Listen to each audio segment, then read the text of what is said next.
You ever get the feeling the universe just can't stand seeing someone mind their own business? Yeah, that was me until all hell broke loose right outside my window. 3 years ago, I finally managed what a lot of people only talk about.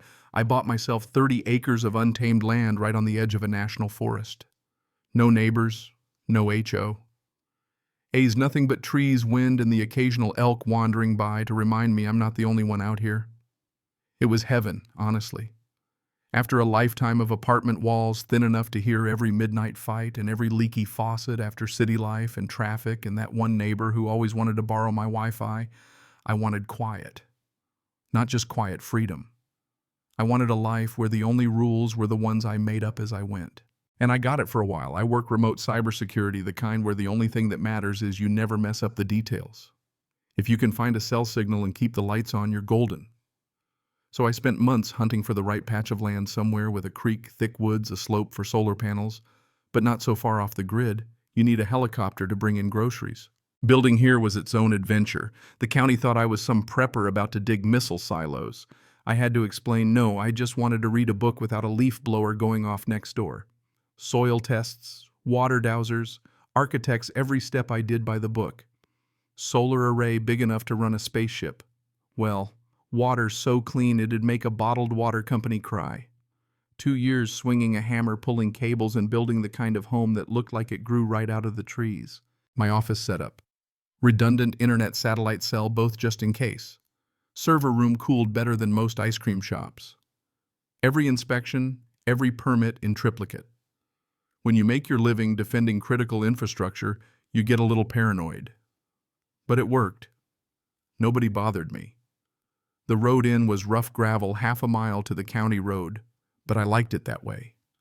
For an entire winter, the only human I saw was the UPS guy, and that only when I'd order something heavy enough he couldn't just chuck it over the gate. That first year, the soundtrack was Windwater, and sometimes at sunrise a herd of elk crunching through fallen leaves. You want to know what peace tastes like? It's black coffee, wood smoke, and not a neighbor in sight. Of course, it couldn't last. 8 months back, I'm out tightening bolts on my greenhouse when I hear something I'd hoped I'd left behind: the grinding, beeping, god-awful racket of construction equipment. Bulldozers, excavators, chainsaws, miles of it right on the land east of mine. At first I figured, okay, maybe someone else finally cracked and wants a piece of solitude. Let them have it. But that's not what was happening. 6 months later, where there used to be wild grass and old oaks, suddenly there's a whole community, fancy ones. McMansions. Lawns trimmed with military precision, decorative lamps, a pool, tennis courts, even a freaking gatehouse. It was like some developer teleported a slice of suburbia into the forest and left me as the last relic of a forgotten world. It was ridiculous: white pillars, circular driveways, the works. I mean, my place looks like a barn fell in love with a greenhouse. These places, they looked like HGTV threw up in the woods. The kicker, they called the development the Pines. Like they didn't bulldoze half the actual pines to build it. So here I am figuring, all right, if they want to live like they're in a magazine, that's their business. Just stay out of mine. Wrong again.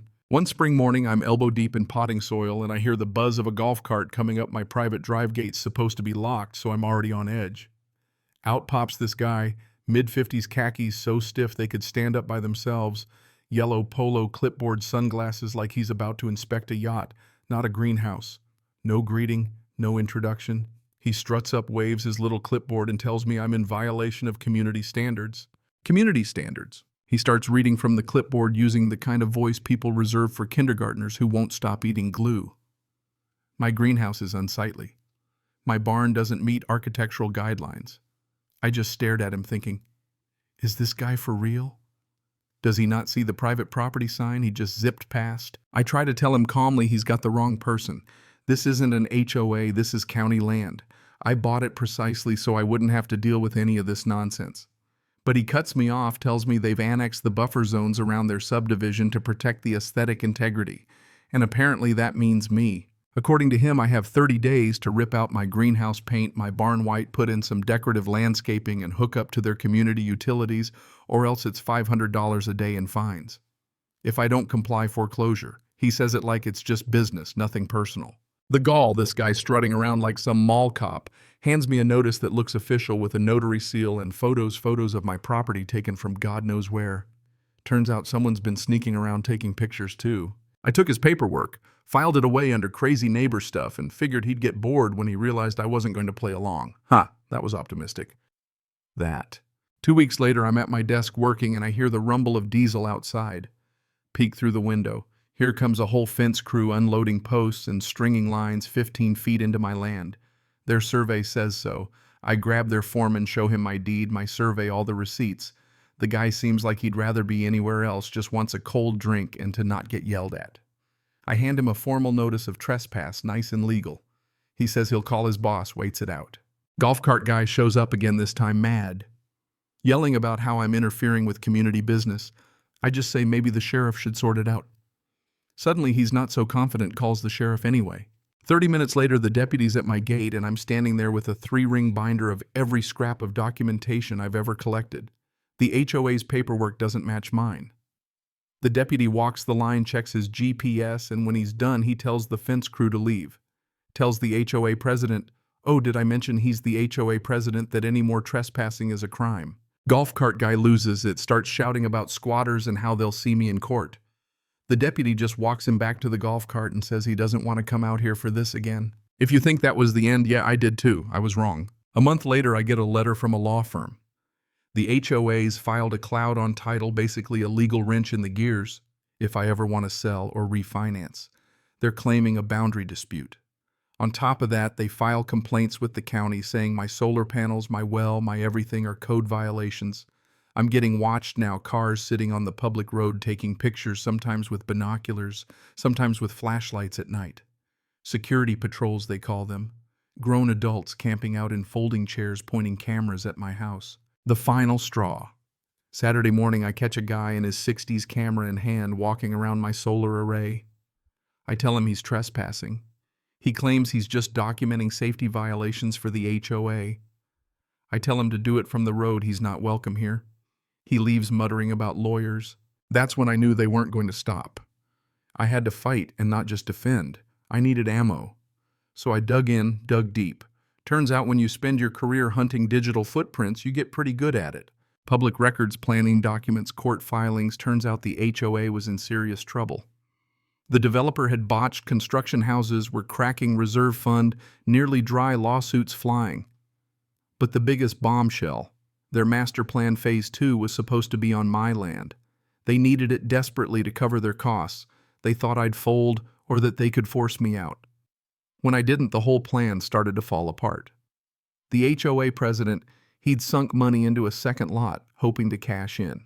Now I had leverage. I hired a lawyer who's handled every dirty trick in the book, showed him the whole mess, annexation claims, fake violations, the lot. First thing he says is, they can't annex your land without consent. That's not how it works. Second thing, by trying to claim my property, their own bylaws meant I could ask for their financials, meeting notes, all of it. So I did. Sent a nice official request if they wanted me as a member. I wanted transparency. Their response, they acknowledged my membership. Oops. Meanwhile, I paid for a new survey, this one with GPS, every inch mapped. Turns out the HOA's grand entrance, their fancy gate and road, all built on an old easement that cuts across my land. And if the user of an easement steps outside its original purpose or tries to block the owner can shut it down. So now I had them. I filed a countersuit, quiet title, harassment, ejectment, the whole 9 yards. But the real fun started when my lawyer noticed, thanks to their own paperwork, I could call an emergency meeting of all homeowners. So I did. You ever want to see panic show up at a packed clubhouse with 2 bankers' boxes of receipts and a lawyer who loves the sound of his own voice?